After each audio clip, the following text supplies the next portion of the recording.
I was grabbing chairs, helping set up some chairs in church today, just have something to do, to hang out, and we had to go upstairs to the multi-purpose room to get more chairs. And I walk in, was sitting there, she had gospel written on the whiteboard, and a bunch of high schoolers in the room. And I walked in, barged in, I was like, oh my God, you're teaching the gospel? I want to teach the gospel. And already I'm just like reaming with things that I would say. And I'm like, in my mind, I'm like, dude, the gospel. Martin Luther says you gotta hear the gospel every day because you forget it every day.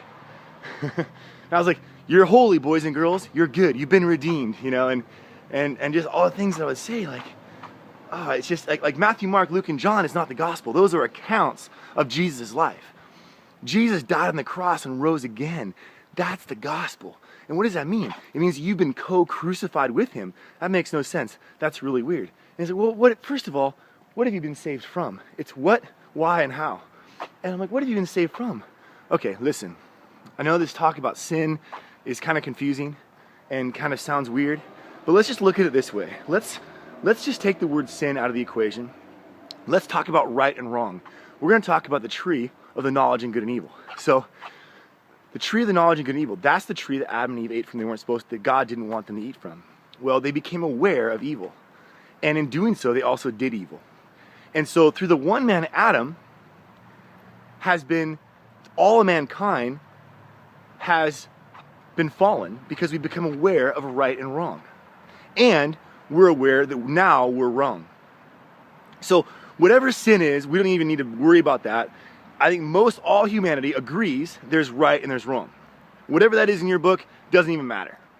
The point of the gospel is that through the one man Adam came the fall, how much greater through the one man Christ has come redemption.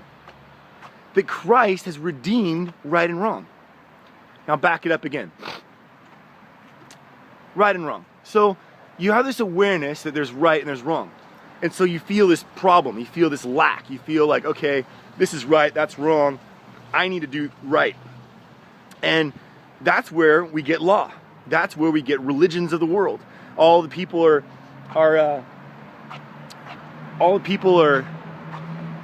turn around here. You know, trying to decide what is right, what is wrong, and you know, this is okay and that's not okay, and that's man's attempt to redeem it. That's man's attempt to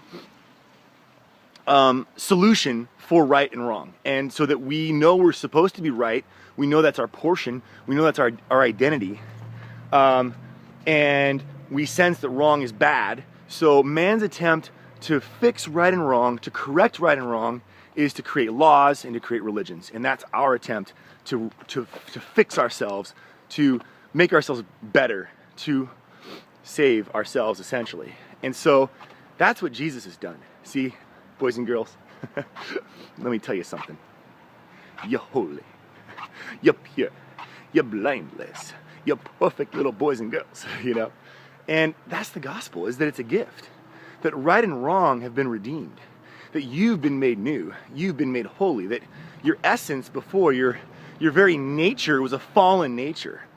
Your very nature was, you were created in the image of God. Your original identity is in God. You came from God. That's your portion, that's your inheritance, that's where you belong, and you've been stolen. Satan lied. He lied. He attached his lie to the goodness of God's creation. And through the one man Adam came the fall of all mankind. How much greater now, through the one man Jesus, has come redemption. That right and wrong have been redeemed. That work and play have been redeemed. You've been redeemed. You once were sin. You were sin itself. He became sin and killed it. He killed it on the cross. It's gone. It's dead. Now the interesting thing is that it's by grace through faith that we get to experience this salvation. See, the whole world is already saved. But how do you experience, how does salvation, you've heard this before, it becomes a personal relationship with God. When does it become personal? Because everybody has salvation, it's just not personal. When does it become personal? It becomes personal when you hear this message and you believe.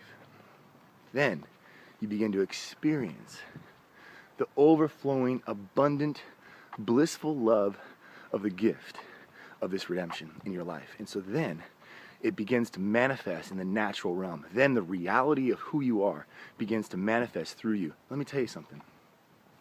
You are heaven on earth. You're heaven on earth. Christ prayers, thy kingdom come, thy will be done on earth as it is in heaven. Guess what, guys? He's in you. Guess what? You're on earth. You were sin, and you are no longer. He's redeemed it. It's a gift. It's not up to our performance. It's not up to our decision. We don't even have to decide. You already are. Whether you want to be or not, it's what you are. You begin to experience it when you just agree. Oh, Christ chose you. Christ gave this to you. It's yours. You go, okay, God, you're right. You know, in God's eyes, you're perfect. You're holy. Okay, which is true? How you see yourself or how God sees you? Which is true? Which is true? It's how God sees you. So that's the gospel. And Martin Luther says, you got to hear the gospel every day because you forget it every day. Any questions?